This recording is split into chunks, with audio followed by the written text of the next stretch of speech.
can't think about a stack unless you think about life cycle. Like what do I use when? That's where the basic question comes in, right? You can't use everything everywhere. In typical expectation of AI in traditional ML, we used to start, oh, let's do something magical. I can build an ML model for it.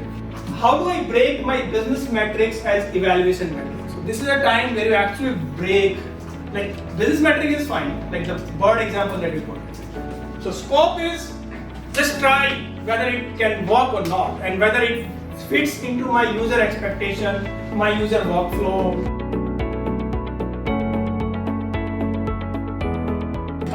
So we are going to talk about emerging stack for LLM-powered products, and we're going to touch like what sort of stack do you need, why do you need it, what it brings to the table, what it does not bring to the table, right? So I think very basic setup, we should be thinking about LLM stack, life cycle of LLM product. So I think you can't think about a stack unless you think about life cycle, like what do I use when? That's where the basic question comes in, right? You can't use everything everywhere, right? So we will be talking about that. Then design patterns. So I think a lot has been talked about on the internet by Gartner and all these consulting firms that, oh, Gen AI is not moving from POC to production, and of course there are many reasons to that, but we will be talking about our own reasons why we are not moving or why we are moving. So that's an interesting thing. And of course, infrastructure, tooling, libraries, what sort of things are happening, where there's an opportunity, all of that. So what is the most important ingredient of a successful LLM-powered product? Data? Yeah. Good prompt. Good prompt. Anything, guys? Yeah. Optimization Optimization of what? for low costing for computing. Compute or compute optimization? Yes. Okay. Actually, I think use case क्या है वो बताना पड़ेगा इस question में. Okay, few years back, this was the case. So when a user takes a photo, the app should check whether they are in a national park. You say, developer says, sure, easy, I can do a GIS lookup, let me just go and do it. And you also say, oh, by the way, also check whether there is a bird into that. And that's where a developer says, no, dude, that will take like 5 years and I need a really research team to detect that bird.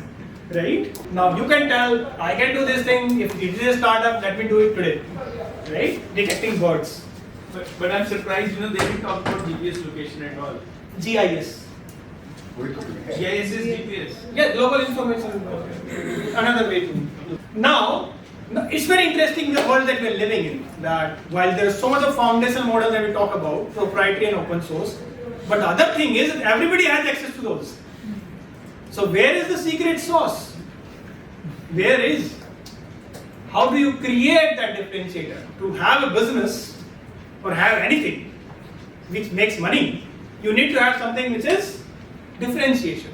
Where you can go and talk about saying, this is what I do, which nobody else does it, or nobody does it better than me. Both cases, right? So this is where the things become interesting, and we're going to talk about that. Now, one, of course, to talk about that is a stack. Like, okay, how you should be going about building your LLM-powered product. So, I'm sure most of you have heard about MLOps. There was a car which was going for MLOps. We were all saying, let's do MLOps, let's do MLOps. And we suddenly turned. No, let's do LLMOps. Right? Why did we turn? What's the point? To do that, you need to understand the life cycle of a ML application or a machine learning, traditional machine learning applications, and a life cycle of a LLM application. So typical ML applications, again, don't need to go into detail. Data preparation, build and train, deploy, monitor. How much time you think this step was taking, data preparation, in typical ML applications? How many of you build traditional ML based models? Like SVM, XGBoost, all of that. Okay, cool. How much time? 70-20% in data. Yeah, in 70% overall, right? So months. Okay. So weeks. I was like little generous, but I said weeks will represent the months. Relatively, weeks, and then. The moment you have trained, like once you build the model and deployed it, you're like, done, right? And then update used to take months. right? You're like, you seldom will look at it and like, I'm sure this must be producing somewhere between 0 and 1. What's the point of looking at it, right? What's the point of looking at 0 and 1 in between somewhere, right? So that was the thing, right? And this was the secret sauce. Yeah? Your model was the secret sauce because you're saying, look, my model is trained on my own data using my own algorithm. So this is my property, right? That was the point. Now look at LLM lifecycle. Data preparation, discover and tune, which is the right prompt, deploy, monitor. How much time does it take? Hours? Weeks? No, definitely weeks. Days. That's what the point. So days, and by this weekend you should have a model up, right? Whatever your applications up, which is doing something. And the thing which has changed is that these updates are very frequent now. Given that you are dealing with the generative AI models, which are very brittle, like they break even if you say sure and sure thanks. They might just produce something which you don't understand, that why did it produce that, right? So the updates are very, very frequent. So getting to the deployed model is very easy in days, but you can't sleep peacefully here, right? So the landscape has shifted from building to monitoring, feedback generation, and that is the typical point that we need to care about LLM operations stack. In typical expectation of AI in traditional ML, we used to start, oh, let's do something magical, I can build an ML model for it, right? And then we're like, oh, I don't think it can do that much though. And then retrain, expectation was always in check, right? With LLM, you start with over inflated expectation that this can solve whatever is there in this world, right? And then you just rely on a prompt. No evals, nothing, because no, not needed, right? And that is where the expectation will be even much lower with respect to the even traditional ML, right? So it's just really sliding down the drain, whatever you build with it. So we need to avoid this. But isn't both the applications that we're discussing are, one is predictive AI, another is generative AI? Are they not different? Are they really comparable the way we are comparing them? I mean, these are very soft comparisons, right? But the idea is that how does the expectation change when you can't articulate the same thing for every application that Gen AI exists and for traditional LLM. It's a general saying that, look, one take home that we can bring is that LLMs usually start with inflated expectations. So if you don't do a good job of maintaining them, your users are going to cry about it in a very, very soon time frame. But both will solve different problems. Both will solve different problems. They are not interchangeable. They are not interchangeable, of course. In some cases they are. Maybe, I mean, some overlap. Yeah, like if people are still deploying a custom model for sentiment classification or mining user reviews, they need to have a really good justification around it, like why.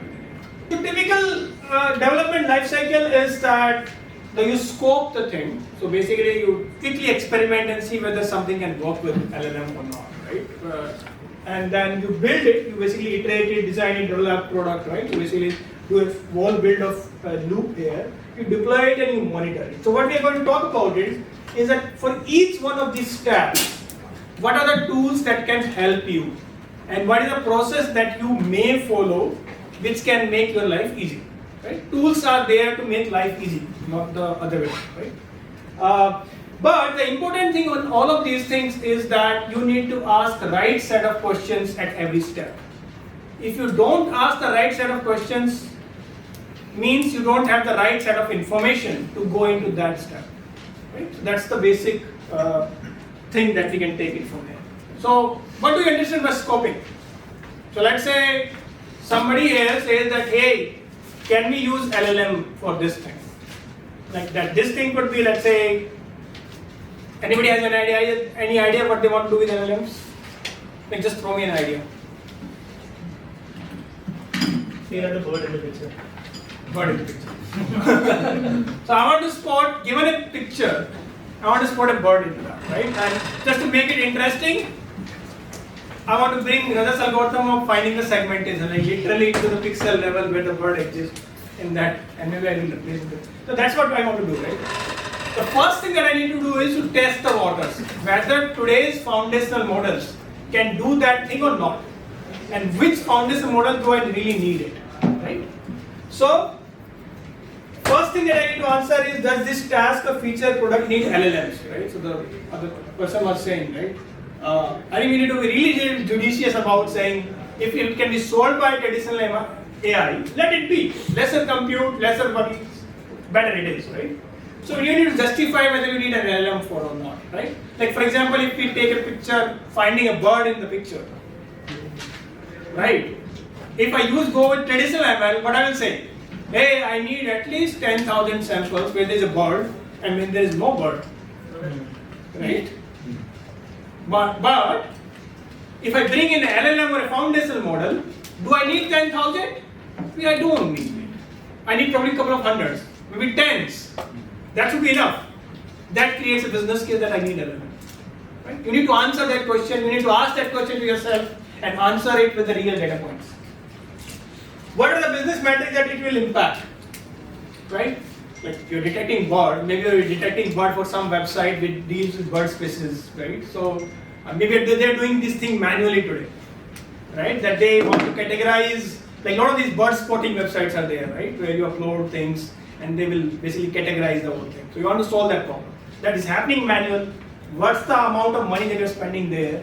Versus if you start doing it with LLM, with some accuracy benchmark, how much money you will save, right? Where does this fit in user journey? Same, bird spotting website. You upload it, you right now do it, or let the user upload it, you do it in backend, right? So you don't have to do the real-time compute. How will I present the output to the users? The model can make errors. What if the bird is not detected properly? So then, or the species of bird is not detected properly, do I want user to change it? Right? If I want user to change it, maybe during the upload itself, I should prompt that. Otherwise, the user will not come back, right, to tag the picture. So all of these things needs to be questioned when you do it. So scope is just try whether it can work or not, and whether it fits into my user expectation, my user workflow, right? Sort of latency that I can expect, right? Like if the bird spotting takes a model takes like 5 minutes to do it, probably it should not be in the critical workflow of the user, right, when they are uploading. So that's the first thing that we need to start. So let's say we decided that LLM is the right way to do. We all love LLMs, right? So we'll say bird spotting using LLMs. First and foremost, create a data set of at least 10 examples with input and output. Don't be lazy about it. You will regret, right? When you pick those 10 data sets, try and pick the challenging ones, right? Mix of that. And 10 is just really a number that I've thrown. If you can do it 100, fair, that's fine. Write prompt and generate LLM output for these examples. So there are platforms that I'm going to talk about where you can actually upload this data set, put a prompt, and see the output across different LLMs.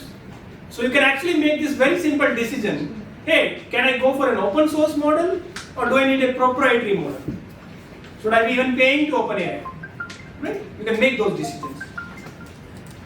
Evaluate the initial effort, right? Breaking down the prompts, in context examples, single source versus agentic. So some of these are loaded, but very simple thing is that, hey, can I just ask the LLM saying, hey, can you detect bird? And here's the picture. And it returns me some boundary or from that, right? Is that the way? Or LLM might make an error. So maybe I need to, LLM gives something, yeah, I see a bird in that. And I say, hey, do you really see a bird into that? Can you do a chain of thoughts? Or what else do you see? That's an agentic or chain of thoughts sort of thing, right? When you cross questions LLM in multiple ways. So do I need that? So this 100 or 10 to 100 examples can let you do that much experimentation very, very cheaply. Is your product follows a well-established design? So this is probably the right time to ask that if you trying to build something where an established design exists, like RAG, you're saying, like for example, you say, hey, you know what? there are a lot of manufacturing documents that this company has, and a lot of people spend a lot of time searching for information. So I want to give them a chat interface where they can ask questions. That's a classic RAG use case. So if you think your use case figures into a RAG sort of thing, then you go for a RAG architecture. Go and read about it. What is RAG? What is the best template or what is the best tool to do the RAG? Because you don't want to fiddle, like you don't want to spend your time parsing PDFs, right? Do you want to? You don't. You want to solve for the use case. So you better go for something like Llama Index, which we're going to talk about, right? And do end-to-end journey there in this POC or scoping exercise. So similarly for text to SQL and agents, you will see more. So I think we have been talking about agents, like super agents, right? So now, what do the agents really mean? Anybody wants to take a shot at agents? Have you asked this question earlier? No. Okay. Weak AI. Sorry? Weak learner agents. Agents are weak learners. That we train on the data and then on the basis of their experiences. Okay. I think look, all of you had some points which might mean an agent, right? There's no perfect definition of agent. Let me just start with that, right? So it's still evolving. But the one way you can think about agents is that what if I don't, like typical chat GPT that we use, we ask a question or whatever, we do something, it provides us a response. Right? That's one way to use the LLMs. But the other way to use LLM is to interact with it. The third way to use LLM is not only interact, make it a conversation, but also use ChatGPT saying, hey ChatGPT, why don't you also take a look at my file folder? You have access to that, by the way. So now you retrieve me. So you've given some more capabilities to the system, which it can use at its own. It is still need to make a decision when to use that. That's the agentic capability, the conversational, right? Prompting strategy. So it's a very loaded term, combination of a lot of things. But I think Lillian describes it really well, where this is an agent. Again, it is built on the top of LLMs like GPT-4. You don't need this to be an open source LLM. It could be a proprietary. Agent just use it as an API. This way, right? Agent can use tools. For example, you can ask, hey, what's the weather tomorrow? Right? Now, ChatGPT is a fixed model. It does not know what's the weather tomorrow unless it can access the internet. The moment you give an internet capability to that, you have it. Similarly, it can have a memory. It will always remember if you talked to it yesterday. Then, oh, you were talking about weather yesterday. How actually did you find the rain today? Have you carried the umbrella? Like, there's no memory, right?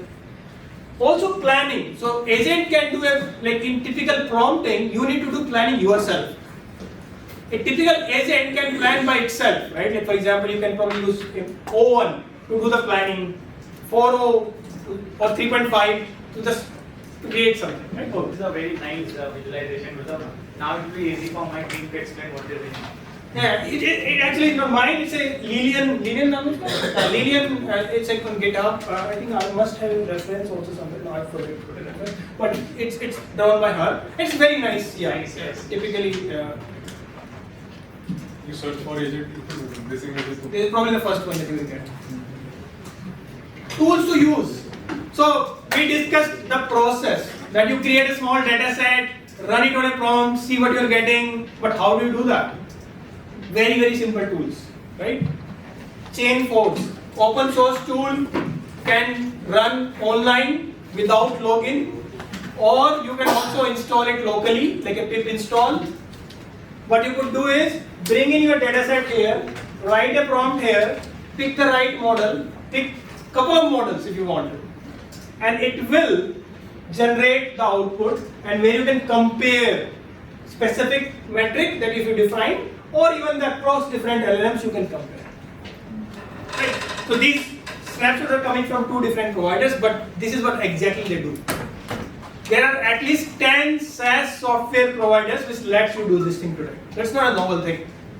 But as a builder, you need to be using these tools to evaluate whether this thing can be built or should I rely on LLMs to do this thing, that decision you can make in hours. Put together data set, pass it to it. They have done enough engineering to let you figure out whether this can be done or not. Okay? This So- is multimodal or the prompt? This is not multimodal to the best of my knowledge, Chainforce, but Athena is a multimodal one. Good. But there are several.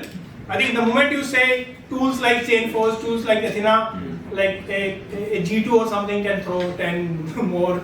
And if you can code, which most of you can code, do it on Jupyter notebooks. Nobody's, it's fine. Do it on ChatGPT, it's fine.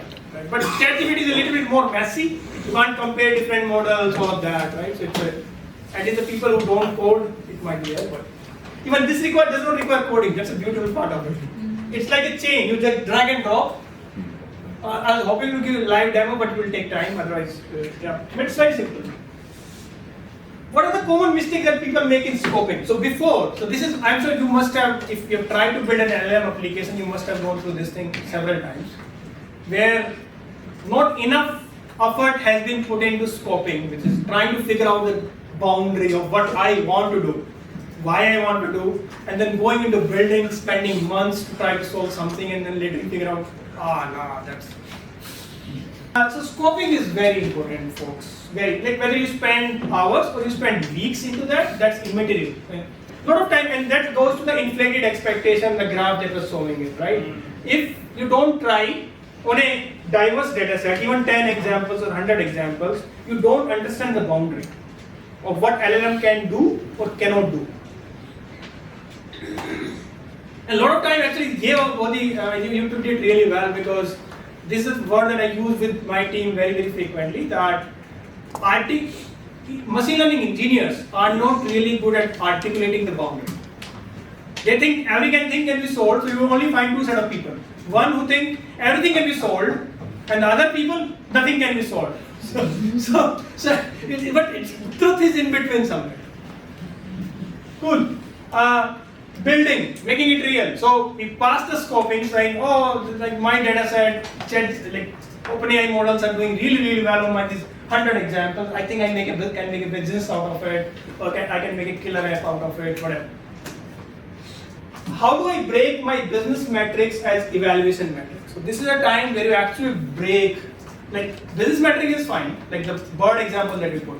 One of the evaluation metric was there, let's say you need to put it into the critical workflow, otherwise there is no use for such a system. Then the latency becomes a very important evaluation metric. Accuracy becomes a very important evaluation metric. How are you going to measure? Right? How many birds that you miss versus how many birds that you incorrectly tag, break it down. Right? Do my workflow need tool calling?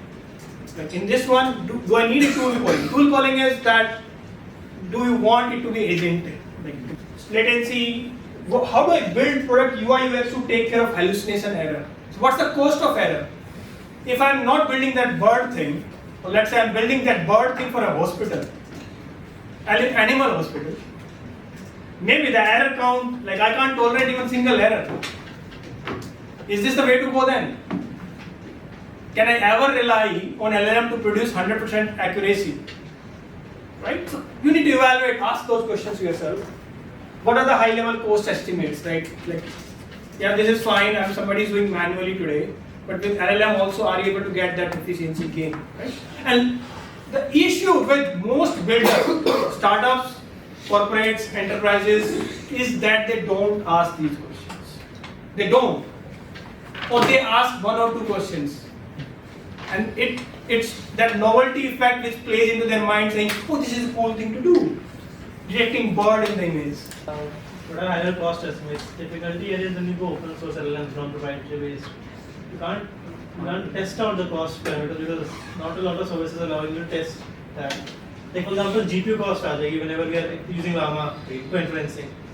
Now, how would you get access to 3 or 4 GPUs to test out cost, because there's no platform for it. That's what I'm looking for. A platform to test. There are. Like any scale hai, so Scale and Replit hai, so they give their pricing plan with respect to the computation in hours.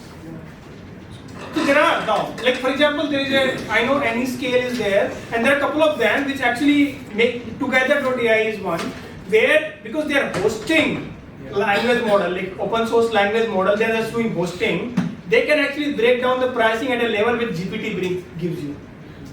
Like Azure hosts like these 5 models and a lot of Llama models. So at least for Llama, I can guarantee you that you can get the pricing pretty much vis-a-vis with OpenAI models. Like at least at that granularity. It's on tokens. Right. So another thing that you need to invest in building is, which you didn't in the first step, is invest in creating data pipelines. And this is a very basic thing that I've seen into people who can't make an impact, is that they don't invest in data annotation pipeline. And even if they do, they think that it is somebody else's responsibility, not the person. Like I'm doing the cool work of creating the model, creating the product. Data annotation somebody else will do. It's a cheap thing to do. And the typical issue that I've seen on those things is that the engineer or developer or a builder does not understand the nuances of the data. Then they don't know what to look in the output, what kind of errors you can expect. So your entire understanding of something falls through. Everything. Like if you typically go to the people who are able to do, let's say, X-ray detection, a lot of these medical startups which were able to do really, really well, the truth lies into the data pipelines. How they were able to beautifully craft the data. Make it, invest in that data annotation pipelines, and that is why you have hundreds of $1 billion of business. Now there are literally consultants which advise you, oh, you need to do this thing, this is how you do it. Each of these tasks is so nuanced. Like for example, if I give you an X-ray image and I say, hey, see whether there is a tumor into it or not. The annotator first has to spot the tumor. Second, also has to draw the boundary around tumor. Right? And that boundary has to be very accurate at literally millimeter level. Even if you draw it at centimeter level, your machine learning model will never be able to make a progress out of it. Or at least the prediction will be very bad. Doesn't it fall into that same segmentation and? It is, but again, you need to collect the data to verify whether how good I am doing. Or train your own model. Feedback loop basically. Exactly. Yeah. Or train your model, because if people can just use ChatGPT to do X-ray tagging, that doesn't happen in real world. It can do it, but that's like 20% accurate. So, Label Studio, like you can go to this platform today, all the builders out there, go to this platform, they have built templates, and that is where annotation is such a tricky exercise, that pretty much each one of these problems requires a different template to rate, different fine-grained template to rate, right? The second thing is, which I think a lot of you have raised earlier, bias. Data annotation takes, like, and for any high-stake application that you take, right? It has bias embedded. So what do you do to mitigate bias? Anybody? What do you do to mitigate rating bias? Rubrics is one way, that's a good one, that you fix a criteria, but bias can still exist. Train the raters, that's another good one. Third thing is get multiple raters. Make sure that they are diversified. Another one, which is for LLM specifically, is different steps. Workflow orchestration becomes very important, right? So let's say, take an example of, let's say I want to build a book search, right? Where PDFs are given and you can ask questions on those books, right? Typical task now will be, hey, I want to build a PDF parser, right? Then I will, because my LLM can't take the full book, so probably I need to put some sort of embedding, similarity engine to figure out the right context. Then I will prompt my LLM to answer that question and whatever, and serve through a UI. Now, if you really do this thing, you will spend weeks dealing with PDF parser. It works with that, doesn't work with that, all of that bullshit, right? But now there are workflow orchestration tools which has some of these capabilities built in. You can drag and drop these things, at least for the most building part of it, where you can bring in question, you can ask large language model, you can align almost like a Lego blocks, right? Like a lot of coders don't understand how complex is PDF parsing. They don't. Even a book, it's such a complex thing to parse. I mean, I'm not about reading text. You can do it by a single Python command. But reading text, which is segmented well, right? Images, figures, captions are captured well, right? Your machine learning models, that good and bad, really depends on that. Like for example, there's a tool called unstructured.io, which does really good well of parsing PDFs. The only thing that they do is parsing PDFs. You bring in 10K reports, you bring in earning calls, you bring in anything, any PDF. I will just parse PDFs. So any complex LLM application is a orchestration of these different things. We need to make sure that you use it orchestration. LangChain is one popular. Llama Index, again popular, very optimized for RAG. So if you are doing RAG on code, PDFs, earning calls, anything, right? Use a Llama Index sort of thing. But there are others. These are really, I'm just putting some relative one. You can easily go and say alternative for this. You will find open source also. Prompting. So we are finally coming to your thing, which is the secret sauce of successful LLM product. New prompting paradigms are emergent, right? At every couple of months, or I mean, I see Twitter on pretty much every day. Somebody is just talking about a new prompt, super prompt, right? So, only thing that you could do is either you can keep tweaking yourself, but if you don't have enough time, just look for Twitter, right? Look at Twitter, keep following the news. That's it. And a lot of time, simple prompt changes, the way LLMs are so brittle, that simple prompt changes can also bring remarkable results, but don't expect it every time. It's very rare to happen, that sort of thing, but it happens. But popular paradigms, I'm sure more. How many of you heard of chain of thoughts? What does chain of thoughts do? Like where should I use chain of thoughts? Whenever it's a even slightly complicated reasoning task where there is a, so basically let's say you have 5 steps to get to an answer. Yeah. And then LLM has a 10% chance of making an error in one of these steps. So if it just writes 5 steps in a sequence, there's a very high likelihood that at the end it's going to be a completely wrong answer. Sure. So a chain of thought prompting would allow it to write one step, think about whether it has written it correctly or not, make corrections in it if it's wrong, and then go to the next step. Okay, sounds good? Okay. So another thing that it does is it makes LLM's thought process interpretable to humans. So at least I can see what sort of thought process that it followed to do arrive at the output. Then again, there are a lot of other things that you need to look at, like whether you are using LLMs as a single source, in context learning, agentic workflow. One key point to look here is as following: use tools. So if you are not using it, use prompt versioning tools. Don't keep it in the text files, right? Keeping it text files is important, but you need to keep a sort of versioning so that you can attach the experiments to the prompt. Excuse me, what is experiment history? Experiment history is like, okay, we had this 10 examples of bird, right? And we wrote a prompt saying detected. And that's an experiment. So basically what you're saying is the logs that you maintain, Absolutely. there are better ways Because to you maintain- keep refining prompts, each one of them becomes an experiment. Every run becomes an experiment. These LangChain and all, they help you make better logs. Yeah. They keep track of those experiment history so that you can reason, oh, this prompt is breaking, my third one was a little bit better on these images, so you can do it. Testing, now, important part of it, which we want to talk about, is the testing and evaluating LLM products. And this is a real headache, right? But not many people are experiencing it actually. Because you don't experience this headache in POC stage. You experience this headache in production, right?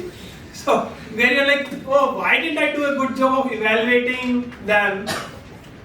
And then now I have experienced the headache, continuous headache. So what do? 3 things. Continuous development, continuous integration you have heard, CI/CD typical.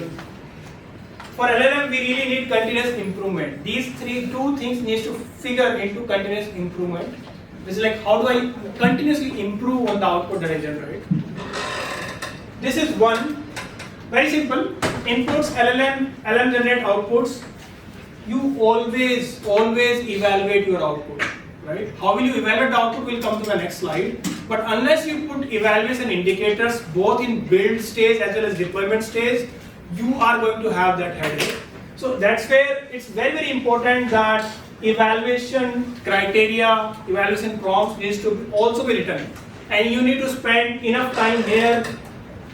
Except that too, apart from that too. So it is not just to arrive at the right LLM architecture, but spend enough time here and make sure that a lot of these things falls back as a feedback to your prompt or whatever orchestration that you build.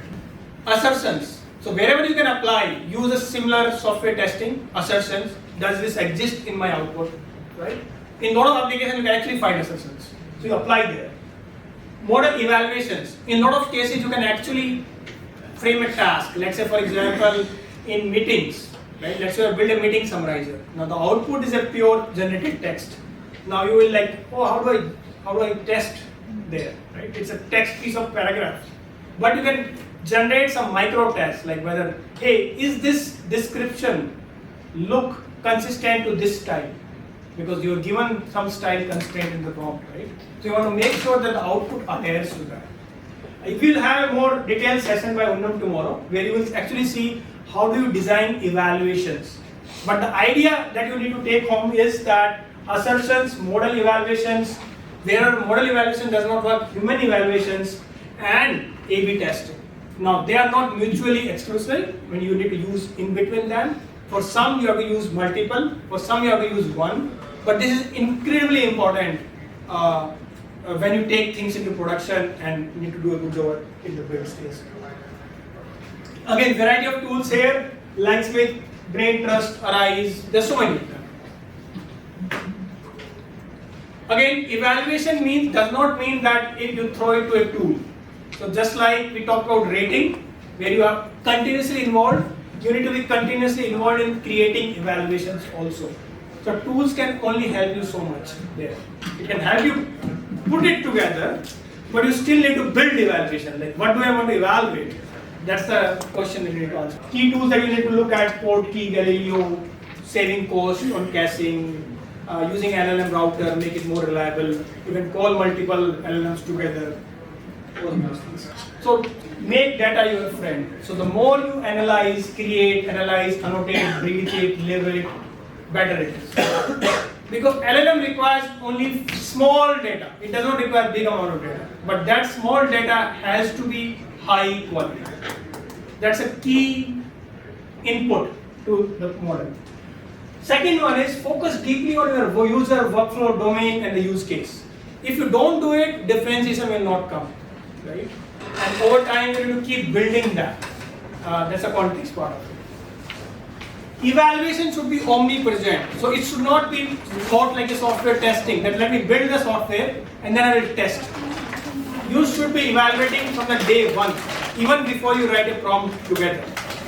So even before you write a single prompt, you need to have those 10 examples, input, output, pivot, and make sure that you keep expanding that lifecycle. Iterate quickly. I think I don't need to tell you guys. Observability, you cannot take eyes off. So make sure when you ship it, when you build it, there are tools like Langsmith, which lets you allow pretty much benchmark every call, right? How much cost it is occurring, what will happen if I just switch to this LLM versus this LLM. That's where the observability brings it. Tools and stack, they're great, but not a replacement for a sound methodology or approach, right? So all of those tools that we talked about, they're great, but unless you don't know what's the process they need to follow to use those tools, they're useless. So we need to do that. Thank you.